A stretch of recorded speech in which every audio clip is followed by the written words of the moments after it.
Сәлем достар.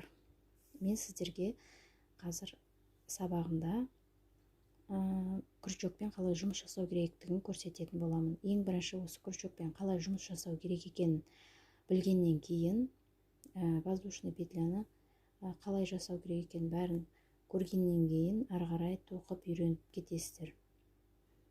Алдымен бұл кіріспе сабақ десек те болады.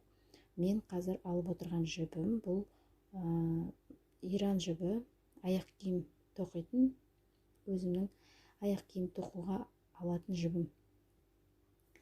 Бұған осындай 2 миллиметрлік күрчек қажет.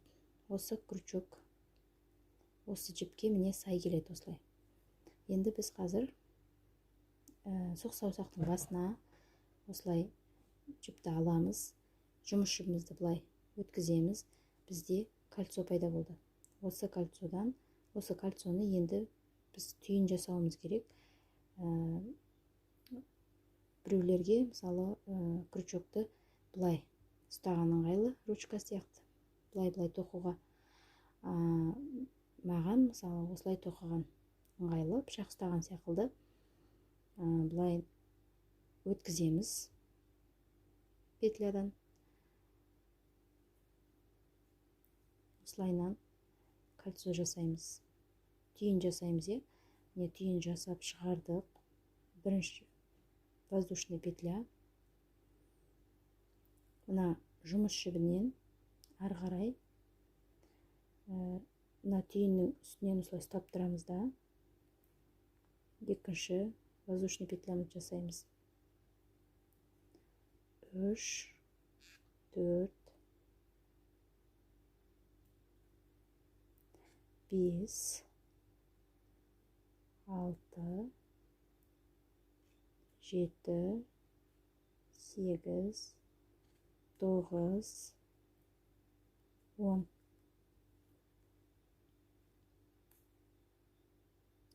Санап алсаңыздар да болады. Басындағы мынау бірінші жасаған кольцо біздің түйініміз, ол бізде саналмайды. Мынау күрчекте тұрған бірінші басындағы жіп бұл жұмыс жібі болып саналады. Әрдайым осы күрчектің басында тұрады. Енді санап алсаңыздар да болады. Міне бірінші жіпті біз санамаймыз. Екінші жіптен бастап санаймыз. Екінші петля 1, 2, 3, 4, 5, 6, 7, 8, 9, 10. Енді ары қарай кеттік. Енді ары қарай без накид петля тоқуды көрсетейін. Бірінші петлядан петляның ортасынан іліп аламыз. Жұмыс жібімізді іліп аламыз.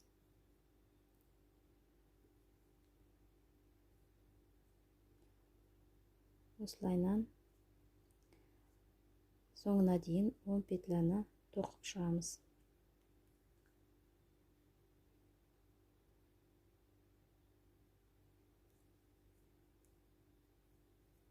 Әрдайым санап отырыңыздар. Санап сандары түзу болуы тиіс.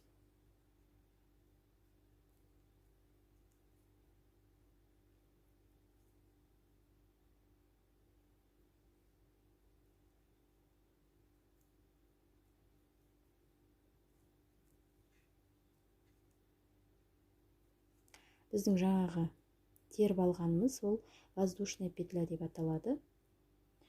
Мынау бірінші ряд болып саналады. Мынау тоқып жатқаным бірінші ряд.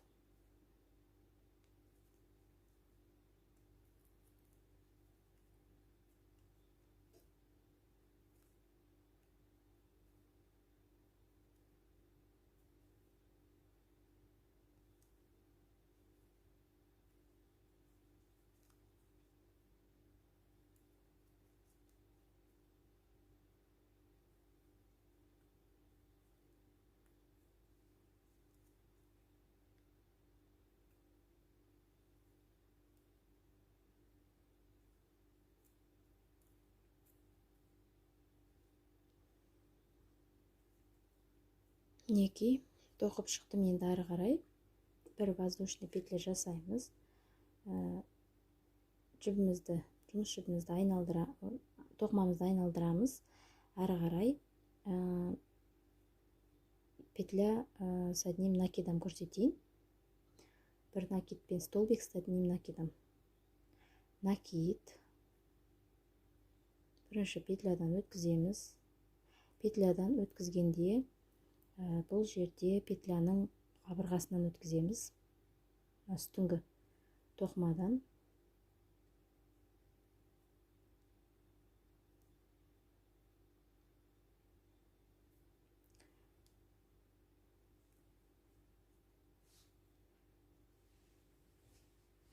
Бұл столбик с одним накидом или столбик с накидом. Накид.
Мінекей мен толығымен тоқып шықтым.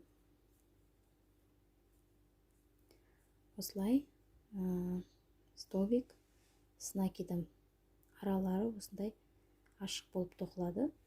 Бұны көбінесе біз узор жасаған кезде қолданатын боламыз. Назарларыңызға рахмет. Сіздермен бірге болған Салтанат. Менің каналыма жазылып, каналымды қолдап отырыңыздар.